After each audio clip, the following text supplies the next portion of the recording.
अब ये पेरिलोक्यूलर स्पोरेंजियम बन गया। ट्रांसवर्स रोज कॉल्ड टायर्स, ट्रांसवर्स रोज जो बनती हैं उनको फिर टायर्स कहा जाता है।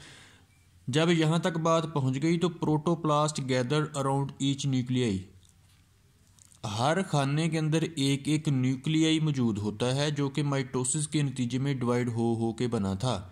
तो अभी क्या होता है कि प्रोटोप्लास्ट जो कि मौजूद होता है वो न्यूक्लियस को अपने घेरे के अंदर ले लेता है, जैसे कि यूनिलोकुलर स्पोरेंजियम के अंदर हुआ था कि हर न्यूक्लियस के इर्द गिर्द थोड़ा सा प्रोटोप्लास्ट इकट्ठा हो जाता है। तो यहाँ पे हर खाने के अंदर एक न्यूक्लियस मौजूद है तो हर न्यूक्लियस के इर्द प्रोटोप्लास्ट इकट्ठा हो जाएगा। फिर इसकी होगी मेटामॉर्फोसिस। मेटामॉर्फोसिस का मतलब है कि ये अपनी शक्लो सूरत चेंज करेंगे, शक्लो सूरत चेंज करके ये भी उसी तरह के स्ट्रक्चर बन जाएंगे जिस तरह के मियोजोस्पोर्स बनेंगे, स्पोर्स की तरह के। इसके ऊपर भी दो फ्लैजेला डेवलप होंगे, एक फ्लैजेला लॉन्ग होगा, एक फ्लैजेला जो है वो शॉर्ट होगा। अब ये स्पोर्स बन गए हैं, इन स्पोर्स को कहा जाएगा माइटोजोस्पोर्स। माइटोजोस्पोर्स क्यों कहा जाएगा? क्योंकि ये माइटोसिस के नतीजे में प्रोड्यूस हुए हैं और ये डिप्लॉइड ही होते हैं। यूनिलोकुलर स्पोरेंजियम के अंदर मियोसिस हुई, मियोसिस के नतीजे में जो स्पोर्स बने मियोजोस्पोर्स थे। तरीका उनका भी तकरीबन यही था, शक्लो सूरत उनकी भी यही थी, लेकिन क्योंकि वो स्पोरेंजियम जो था वो एक ही कैविटी वाला था तो यूनिलोकुलर स्पोरेंजियम कहा। यहाँ पे प्लूरिलोकुलर स्पोरेंजियम जो है वो कई लोक्यूल्स पर मुश्तमिल है और यहाँ पे माइटोसिस के नतीजे में स्पोर्स बनते हैं तो इसलिए इनको माइटोजोस्पोर्स कहा जाएगा। ये पेरिलोक्यूलर स्पोरेंजियम जो है वो रप्चर होगा यहाँ से और माइटोजोस्पोर जो है वो रिलीज हो जाएंगे। फिर इनकी आती है जर्मिनेशन कि मियोजोस्पोर जर्मिनेट करते हैं तो क्या बनता है, माइटोजोस्पोर जर्मिनेट करते हैं तो क्या बनता है। मियोजोस्पोर्स क्या होते हैं जी? ये स्पोर है जिसके पास दो फ्लैजेला है। जब इन्होंने अपने रिलीज होते हैं अपने फ्लैजेला को गिरा देते हैं, सक्रीट थिक वॉल अपने इर्द गिर्द एक सख्त किस्म की दीवार जो है वो प्रोड्यूस कर लेते हैं। मुनासिब वक्त के बाद ऐसे ही पड़े रहते हैं जब हालात नासाजगार हों। जब हालात साजगार हों, फेवरेबल कंडीशंस आएंगी तो प्रोड्यूस जर्म ट्यूब। तो ये जो मियोजोस्पोर था वो एक जर्म ट्यूब पैदा करेगा। जर्म ट्यूब फॉर्म सेप्टम इन सेल। जर्म ट्यूब जो है वो इस सेल जहाँ से बाहर एक खाना बना देगी, इस तरह करके नीचे को जर्म ट्यूब जाएगी। Germ tube give rise to prostrate system और जर्म ट्यूब जो है वो प्रोस्ट्रेट सिस्टम को प्रोड्यूस करेगी।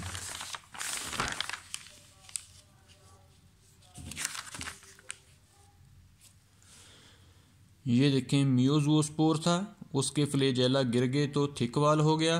थिक वाल के बाद उसके अंदर जर्म ट्यूब की डेवलपमेंट इधर से इस तरह को होगी जिसकी वजह से इस सेल के अंदर एक ये खाना बन गया, सेप्टम बन गया। ये जो जर्म ट्यूब है ये फिर प्रोस्टेट सिस्टम को डेवलप करेगी। प्रोस्टेट सिस्टम क्या है?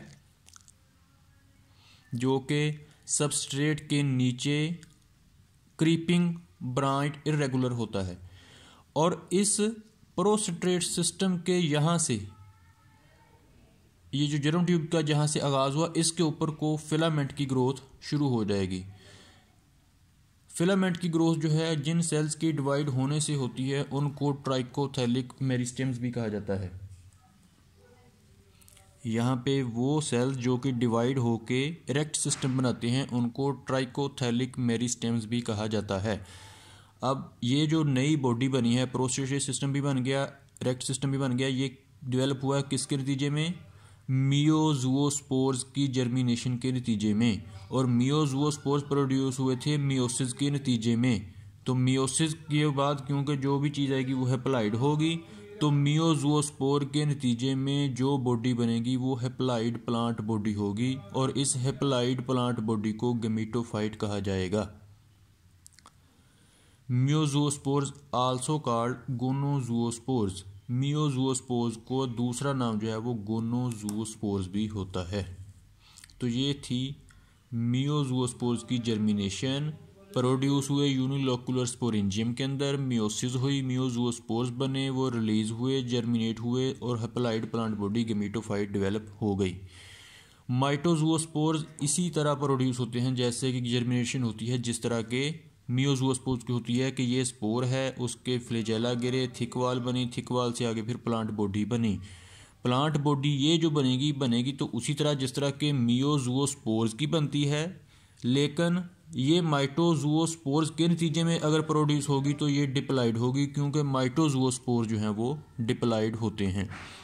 तो mitozoospores same as meiospores but produce sporophyte diploid plant body so called as neutral spores. तो माइटोजूओस्पोर्स का दूसरा नाम जो है वो न्यूट्रल स्पोर्स भी होता है। तो ये है जर्मिनेशन ऑफ मियोजूओस्पोर्स एंड माइटोजूओस्पोर्स। मियोजूओस्पोर्स जो है वो हेप्लाइड हैं, उसकी जर्मिनेशन से हेप्लाइड प्लांट बॉडी गैमेटोफाइट बनती है, और माइटोजूओस्पोर्स डिप्लाइड हैं, उनकी जर्मिनेशन से diploid plant body sporophyte produce होती है। फिर आती है इसके अंदर सेक्सुअल रिप्रोडक्शन। सेक्सुअल रिप्रोडक्शन जो है वो आइसोगेमस भी हो सकती है, एन आइसोगेमस भी हो सकती है। आइसोगेमस का मतलब होता है गमीट्स एक तरह के हैं, एन आइसोगेमस का मतलब है गमीट्स एक दूसरे से मुख्तलिफ हैं। Gametes produce on haploid plant body. Gametes produce कहाँ होते हैं? गमीटोफाइट जनरेशन के ऊपर। गमीटोफाइट जनरेशन होती वो है जो गमीट प्रोड्यूस करे। स्पोरोफाइट जनरेशन क्या होती है? जो कि स्पोर प्रोड्यूस करे। मियोजूओस्पोर्स एंड माइटोजूओस्पोर्स दोनों प्रोड्यूस होते हैं स्पोरोफाइट जनरेशन के ऊपर, और मियोजूओस्पोर जनरेशन से डेवलप होती है गमीटोफाइट जनरेशन, और गमीट्स फिर डेवलप होती हैं गमीटोफाइट जनरेशन के ऊपर। तो gametes produce on haploid plant body on terminal cells of short branches.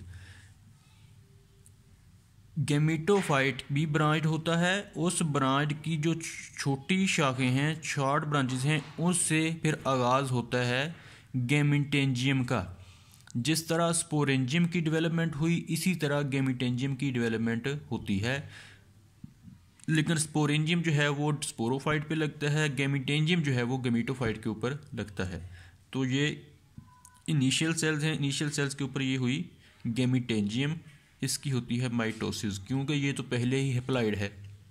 ये सारा काम कहाँ पे हो रहा है? गमीटोफाइट के ऊपर। गमीटोफाइट होती है हेप्लाइड प्लांट बॉडी, तो हेप्लाइड की फिर फर्दर मियोसिस तो हो नहीं सकती, तो माइटोसिस होती है, जिसके नतीजे में ये सेल मुख्तलिफ हिस्सों में डिवाइड हो जाता है। अब क्योंकि ये मुख्तलिफ खाने बन गए हैं, तो इसी तरह का स्ट्रक्चर है जैसे कि पेरील्यूकुलर प्लूरिलोकुलर स्पोरेंजिया बना था, कई खानों वाला स्पोरेंजियम, लेकिन यहाँ पे इसको स्पोरेंजियम नहीं कहा जाएगा। स्पोरेंजियम वो स्ट्रक्चर होता है जिसके अंदर स्पोर्स बनते हैं, लेकिन यहाँ पे ये गैमेटेंजियम है, क्योंकि इसके अंदर गैमीट्स ने डेवलप होना है, तो इसलिए इसको कहा जाएगा प्लूरिलोकुलर गैमेटेंजियम। तो ये चीज़ आपने याद रखनी है। प्लूरिलोकुलर स्पोरेंजियम डेवलप होता है स्पोरोफाइट के ऊपर, प्लूरिलोकुलर गैमेटेंजियम डेवलप होता है गैमेटोफाइट के ऊपर।